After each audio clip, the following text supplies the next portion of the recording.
My name is Laurie, and I moved to Kingsville, Missouri with my family approximately 7 years ago. We moved into a house that had been freshly built in the area. It was about 2.5 years old. We started having some problems about a year or two ago, and I didn't understand. I had no comprehension. I read a lot of fiction novels, and I enjoy a scary book, and I used to watch, ghost shows and think nothing of it. And then my daughter started complaining about things going on with and around her, and you try and dismiss it, you try and excuse it, you try and uh, just ignore it for the most part as best as you can, but it became more and more of a problem, and she was becoming more and more stressed, and it was very intense at night. It was a lot more active at night than it would be in the daytime, and it got to the point where it was starting to affect her health, her mental well-being, and there was nothing that I could do to protect her. We needed some help. And I'm so glad that, you have the internet and search engines available anymore, because they just don't have paranormal groups listed in our small town phone book.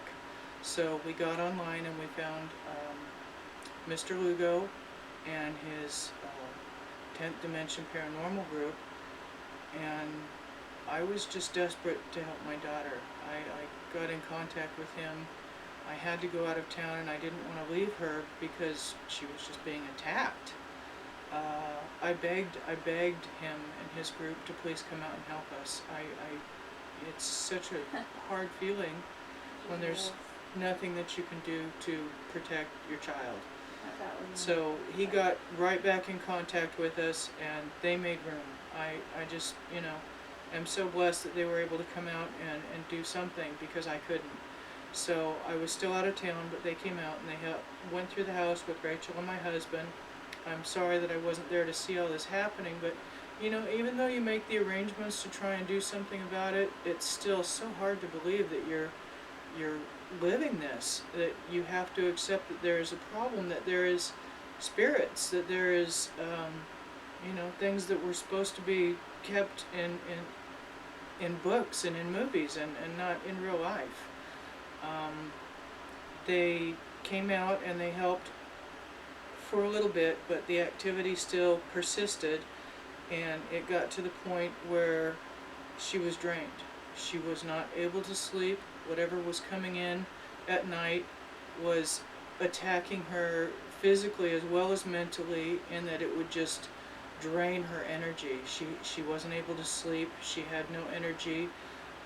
Mentally, she was walking a fine line. It was just so hard to not pack up everything we own and run away to try and get away from all this, but we were told that the problem would come with us, that it had attached itself to Rachel, my daughter, and that moving would not make any difference, that they would come back and help us as many times as we needed, and they would do whatever they could possibly try to help us, and they were good for their word. I mean, they came back over and over. They would go through the house with sage. We had a ceremony where we did holy oil around the windows to try and protect it. We used blessed salt. We used every technique we could think of. Then when those were not particularly effective, in fact, a lot of that just seemed to anger the spirits that were there. And through all this, I don't know if it was becoming more intense, but I started to become sensitive to this stuff as well, to some small extent. She was telling me about, having the sheets pulled, having the comforter pulled, and I would be laying in bed reading at night, and I thought that the cat had jumped on the bed, and I reached over to pet it, and there was no cat. It just blew me away that this was happening. There was a football-sized shadow that would shoot across the room, and you try and dismiss it as something, but there was no movement in the room other than the shadow. It's just things that you can no longer dismiss.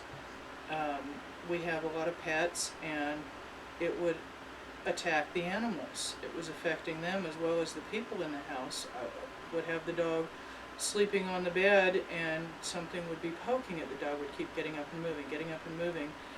One time I had the cat next to me, and you couldn't see it, but you could, I don't know, hear, sense, whatever. Something slapped the cat and the cat went flying off the bed.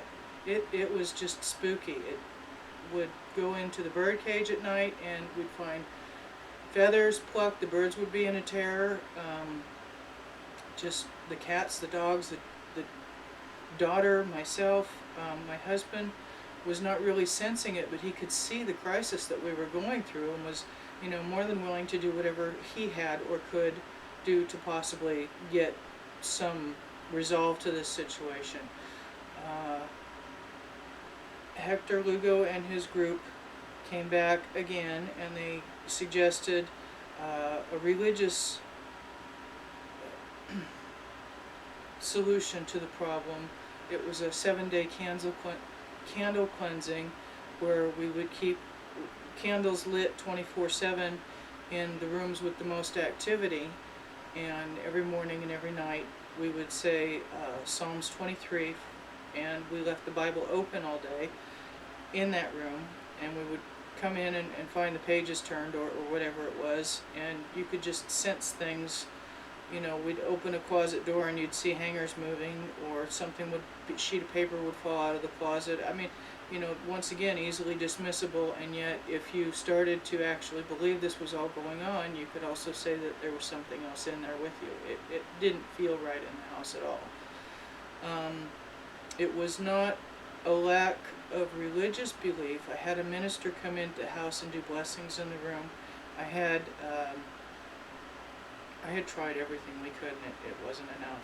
And Hector and his group, the 10th Paranormal Dimension group, kept coming back with new ideas and new things to try. And I'm so grateful that it gave us hope that we weren't going out of our minds and we didn't have to be chased out of our home. And I believe the next thing that they tried when they came in involved 3 different groups of Indians and a lot of meditation and prayer and a very beautiful spiritual ceremony where the groups were represented and herbs were burned throughout the house to smudge and cleanse the house, and prayers were chanted, and it was just very moving. And you could see in the smoke shapes moving, that they were calling in to come and help guard and protect the house.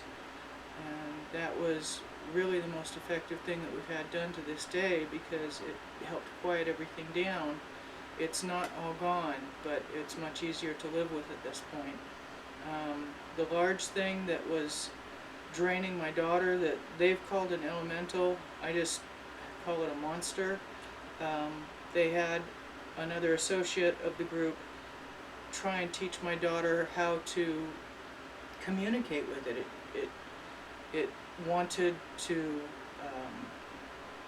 search her out as a mother figure, and she had to tell it no, that it couldn't stay, it needed to go away, and it didn't take no for an answer. It still comes back, but it's not like it was. And this other member was able to call it to him so that it wasn't at our house constantly draining her energies.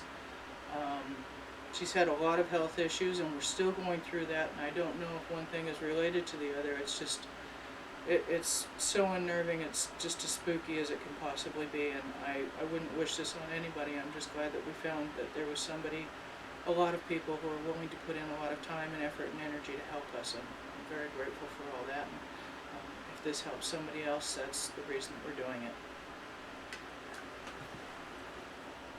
One thing I got to do now is